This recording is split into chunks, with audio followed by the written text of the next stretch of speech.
people are willing to ride out risk with losing positions longer, so they almost become more insensitive to risk as they lose.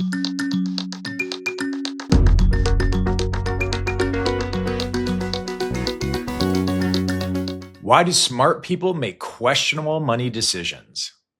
Well, it turns out it's not about intelligence, it's just about being a human being. Today, we're exploring the 5 behavioral concepts that quietly but powerfully influence financial choices through various life stages, especially during high-stakes moments. Hello, and welcome to Money on Your Mind from Edelman Financial Engines. I'm Michael Liersch, a behavioral scientist, financial planner, and your chief planning officer at EFE. Thanks for joining us for a conversation about how people are feeling about money, what they're wrestling with, and how financial planning can help you straighten things out. By request from listeners, I'm going to cover some behavioral finance topics that we've been talking about through this podcast and a few that we haven't even touched on yet. So get ready. I don't have a guest with me today because as a behavioral finance professional myself, I just wanted to walk through some of those key topics with you so that you could think about them and apply them to the prior episodes and to our future episodes, and hopefully make more of your money in the process. So let's get into it. We're going to talk about 5 concepts today. Let's start with loss aversion. This is a topic on top of a lot of people's minds right now. Loss aversion is, again, this idea that losing something hurts more than think of getting the equivalent thing feels good. So let's pretend you had a 50% chance of getting $1,000, so that's the benefit, or a 50% chance of losing $1,000. So it's basically a coin flip. Heads, you get $1,000, tails, you lose $1,000. In traditional economic terms, human beings should be pretty indifferent to that. So it should be neutral. So, you wouldn't really care if you took that bet or not. But I want you to think about that. Would you be willing to take that bet, or would you not be willing to take that bet? Do you have a real feeling about whether getting $1,000 or losing $1,000 in a coin flip? Would you be willing to lean into that? And most human beings say, absolutely not. I would not be willing to lose $1,000 in order to get the potential of $1,000 on the other side. So that's really, think of it as this idea of loss aversion. So people aren't indifferent to, equivalent $1,000 gain or $1,000 loss. It's the same in investing. So people really want to see a perceived benefit on the other side that's far outweighs the potential loss that they can incur. And what that causes people to do are a couple different things. Not invest or stay in cash, market time, meaning try to get in out of the market at points of, let's say, gains or losses. So trying to get out of the market when they are fearful they'll lose something, get back in when they think they'll get something. Unfortunately, things like staying in cash or market timing end up leading to, generally speaking, not great investor outcomes, because it's about time in the market, not market timing. And it's about, putting your money to work for you in an investment format, not just staying in cash because you need to beat inflation, get some measured growth, putting it in a risk-aware or measured way. We often call that a diversified portfolio here at EFE. So loss aversion is a really, really, really fundamental and key behavioral finance concept. It also leads to things like not doing anything. So loss aversion, in a lot of ways, is really the starting point for people, since they're so loss avoidant. Doing anything that would potentially make them lose something, they're just going to stick their head in the sand and not do that thing. We talked a bit about this in a former podcast, and we spent that time discussing it with Mark Palmer, and he talked a little bit about this idea of in retirement, that this idea of not working, being loss avoidant, they go hand in hand, and really working with a professional, working with a trusted partner to put your money, again, in the markets at risk for that benefit over time can be extremely, extremely advantageous and important. But again, overcoming that loss aversion, it might require actually another human being to help you out in many cases. The second topic we'll cover then is risk aversion. This one is also very interesting, and it's a bit different than loss aversion. So risk aversion is really about this idea of trying to avoid risk, and there's another component to it. Is in the spirit of avoiding risk, people like to realize gains when they put their money at risk sooner than they want to realize a loss. And so I'll make that a bit more concrete for you. So when people have a portfolio of investments, what they like to do is sell their winning positions, securities, funds, whatever that is, sooner than they like selling their losing positions. So they tend to hold losers longer than winners. And I want you to just really reflect on that. That's really not how it should work. You should really want to hold your winners longer than you hold your losers. And so this idea of not wanting to realize loss when it comes to, putting your money at risk is something that is really fascinating, because people are willing to ride out risk with losing positions longer, so they almost become more insensitive to risk as they lose. And then those gains, they want to see that in their pocket as soon as possible. So I really want you to think about this in your own life. So when you're averse to risk, when you put your money at risk, think of it during times of market volatility like this. How do you take a real evaluative approach? And we talked about this with Katie Klingensmith in a former podcast too. How do you take an evaluative approach and make sure you're really looking at your portfolio and not acting in the moment, but zooming out, taking that broader lens, working again with a professional, with a trusted partner, and saying, is it right for me to do something now, or is this just a moment in time? And then really working through that based on your financial plan and your goals. So the third concept that we're going to cover is this idea of action bias. And so you think of loss aversion, you think of risk aversion. I hope you can detect that a bit of loss aversion and risk aversion is all about certainty and safety. And that makes people feel good. And generally speaking, people are uncertainty reduction machines, meaning certainty and safety is really important. And people are willing to give up a lot of benefit in order to have that certainty and safety, even if it means they'd incur a certain loss. That oftentimes feels more comfortable to people than putting their money at risk, or opening the door to even more losses, which can lead to interesting consequences. So in this spirit of action bias, that is a real emotional response to things like loss aversion and risk aversion. And sometimes people use action bias to just do a general override on those tendencies and just act now. And that one is very fascinating, because the override really moves you beyond taking an evaluative approach, being deliberative. It's almost like a light switch, where risk aversion and loss aversion cause you to be off. I'm not going to engage and do anything and take a chance, to suddenly on. And I'm going to make that transaction. I'm going to lean into this investment strategy.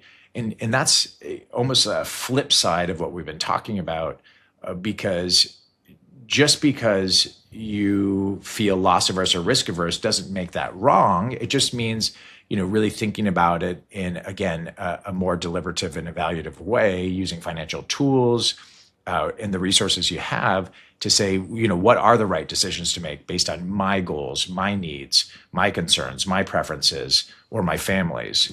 And so going into a sudden action bias mode, that override where no evaluation is required and we're just going to do it, that's not always necessarily the right answer too.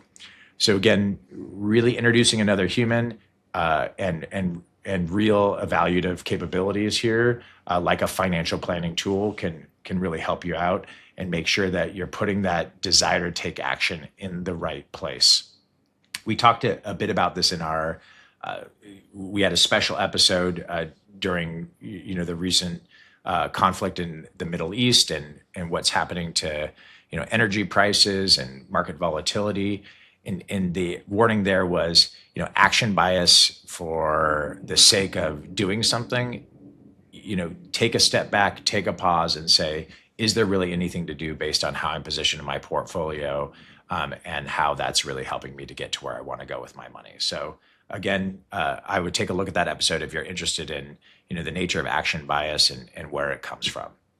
So the third element of this action bias leads into the fourth one a bit too, which is around herd following. And herd following is a bit of a form of action bias, which is you see other people doing something and you follow along. And it's just a very normal thing to do. Even that person at the cocktail party who tells us about some really new, cool investment strategy or approach, or they told us that they bought or sold something, and they won, and we want to lean into that too. That notion of herd following is really interesting because you see it expressed on things like TV or social media, and it can feel very convincing that it's the right thing for you to do. I would really, really encourage you to challenge that desire, that tendency, because it is very human, and ask yourself, when you hear those kind of things at a cocktail party, or you're watching TV, or you're scrolling social media, and you're getting all these ideas, are those ideas really for you? And if you really think about it, it's not possible that they are, because in those contexts, people don't necessarily know all about you, your experiences, your background, your balance sheet, your financial information, your spending patterns. They just don't know that. And we covered this on a podcast we had with Layla. She is a financial planner. We actually had a 2-part series because a lot of people are checking in. What are other people doing? How much are they spending? Should I be, doing the same things? And she always says, you actually have to come up with your own plan. What are your values? What's essential to you? What's more discretionary? And build a plan around that. So I would really, really encourage you to take a listen to that episode, or actually those 2 episodes. They're really, really, really constructive and help you start mapping out how you articulate your goals in the context of your own cash flow needs or spending patterns, your income, and ultimately build a plan that's tailored to you, and then select the right set of investments, the right cash, let's call it position or allocation or amount. We talked a bit about that in that episode with those episodes with Layla as well as what might be growth prospects in the future, meaning like what investments might lead to outsized growth in the future. So really taking that step back, saying, what are my goals? What are my perspectives? Working with a professional to define those, and then select your financial strategy that way, rather than following what you hear everyone else doing, which is particularly important at this time when there's so much uncertainty in the markets and in the world.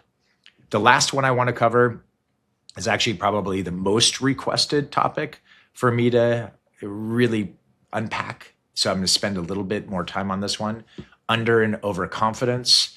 So a lot of people who have been listening to the podcast relate to this idea of being overconfident, meaning they feel like they know a lot in the areas of their financial life where they're just crushing it. So we covered this with Ryan Cahill. So executives and managers and employees, doing a great job at work, making a good income. But then outside of that, in their own financial decision-making in their personal life, they're not sure whether to apply that feeling that they have it, that they're, really confident in their decision-making to that area. And sometimes they're not sure that they have enough financial information. And so then they move into this idea of underconfidence, where then they take this very overwhelming evaluative approach. We talked about this a bit with Mark Palmer too. Collect a lot of information.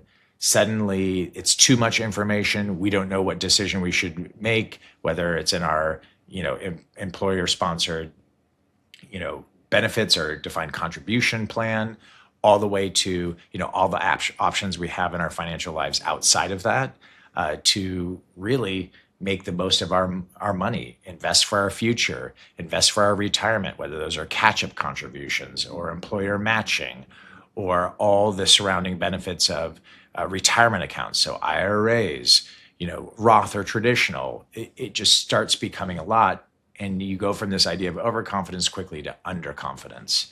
And so how do you get the right balance And what I would encourage you all to do is really take maybe a different approach than thinking of how confident you are, and start working with a professional or with a trusted partner.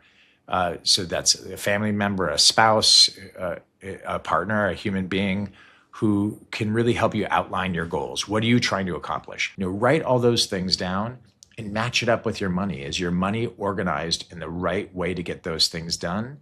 And if so, great, excellent. Not much more to do except to revisit it, every month, every quarter, every year. If you feel like you're uncertain about whether you're on track or your money's organized in a way that gets you there, again, use financial tools and resources. Use the human being that you're working with to get all this on paper, and really set up a formal financial plan. And that gets you from this idea of either feeling overconfident or underconfident to a place of confidence that's right sized. And then you can actually move forward in a way that gives you the right level of confidence that you're going to achieve your financial goals or not, and all the levers that you can pull to either stay on track or get back on track. So those are our 5 behavioral concepts that our listeners wanted to hear about. I hope this was helpful. I hope I gave you some perspectives on how you could think about those very human tendencies. These are all very well researched. You can look them up, find out more about them. And ultimately, I wanted to give you some ideas and solutions. The 2 key ones are to really evaluate very formally your financial situation, and then ultimately work with another human being, a professional or a trusted partner, to really determine whether the information that you're evaluating is accurate, and ultimately whether that's really reflective of where you want to go, and helping them be your accountability partner to stay on track. That's everything we have for today. This has been Money on Your Mind by Edelman Financial Engines. We'll be back next Wednesday with a new episode.